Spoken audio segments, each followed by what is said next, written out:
Bagaimana sistem belajar yang bisa diterapkan di rumah dengan adanya wabah COVID-19?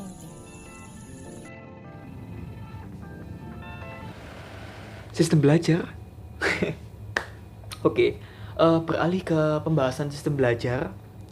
Menurut saya sih, subjektivitas saya mengatakan bahwa sistem belajar di Indonesia saat ini dengan adanya wabah COVID-19 sudah sangat optimal dan sangat tidak optimal sih, cuman langkah yang tepat yang dilakukan oleh pemerintah, di mana Kemendikbud telah mengeluarkan 2 surat edaran nomor 2 dan nomor 3 pada tahun 2020 yang isinya yakni dihimbau untuk tidak mengumpulkan banyak orang dalam penyelenggaraan pendidikan, dan kegiatan atau sivitas akademik itu dilakukan di dalam rumah melalui pembelajaran dalam jaringan.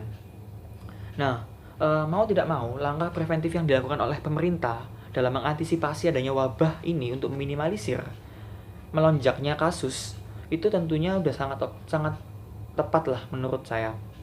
Dan pembelajaran daring ini merupakan salah satu tindakan preventif yang baik.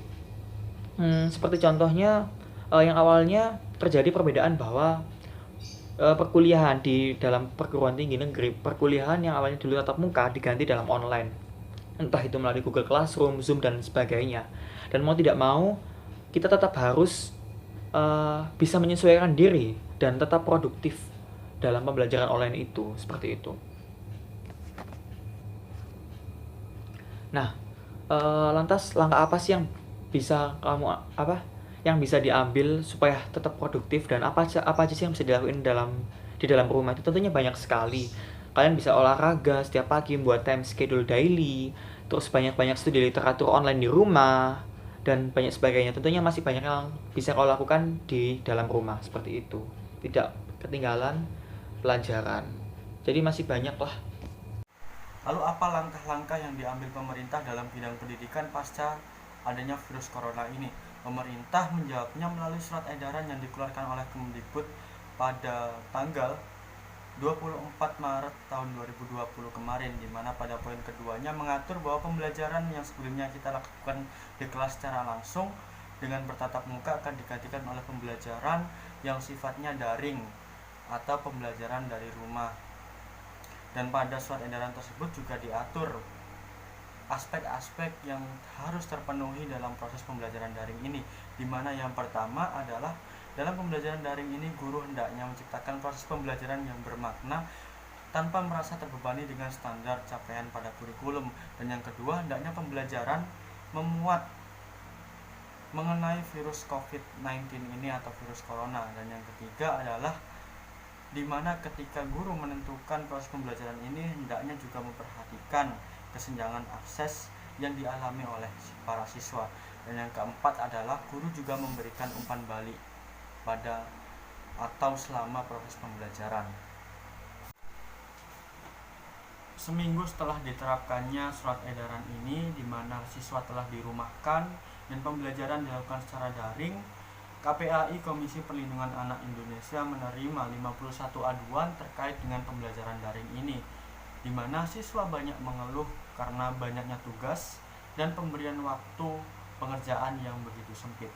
Namun ketika kita berpikir kembali, apakah pada masa pandemi ini kesulitan hanya dialami oleh siswa? Ternyata tidak, guru juga mengalami kesulitan yang sama, di mana guru kurang bisa mengawasi atau kesulitan mengawasi partisipasi siswa dalam proses pembelajaran daring ini, sehingga beberapa metode, beberapa cara dilakukan oleh pihak-pihak sekolah. Contohnya yang dilakukan di SMP 6 Makassar, di mana ketika pemberian tugas siswa juga wajib untuk berfoto bersama orang tuanya sebagai bukti bahwa ia turut berpartisipasi dalam pembelajaran. Menurut Saudara Excel dan Dwi, kira-kira sektor apa saja yang akan terkena dampak dari COVID-19 di lingkungan masyarakat di era saat ini? Bukan hanya pendidikan yang dikarenakan corona ini sampai dirumahkan, tapi ada bidang-bidang lain yang juga dipengaruhi dan terdampak oleh adanya virus corona ini. lagi ketika kita berbicara bidang ekonomi, di mana ketika 35 negara telah menerapkan lockdown, sampai saat ini Indonesia melalui pemerintah belum mengeluarkan pernyataan resmi akan dijadikannya lockdown ini sebagai solusi bagi penanganan virus corona. Hal ini tentunya memiliki pertimbangan yang sangat alot. Dikarenakan apa? Dikarenakan pekerja kita atau masyarakat di Indonesia 80% masih dan merupakan pekerja non formal, di mana pekerja non formal ini adalah pekerja upahan yang bergantung pada pendapatan harian, yang jika diterapkan lockdown maka otomatis sektor-sektor ekonomi, sektor pendapatan para masyarakat ini juga turut lumpuh, sehingga sampai saat ini kebijakan-kebijakan yang dikeluarkan pemerintah adalah terkait dengan rapid test atau tes massal dan social distancing. Berbicara dampak ya, tentunya wabah COVID-19 ini memberikan dampak yang luar biasa sekali dan cukup signifikan, baik itu dalam kacamata ekonomi, sosial, hingga pendidikan.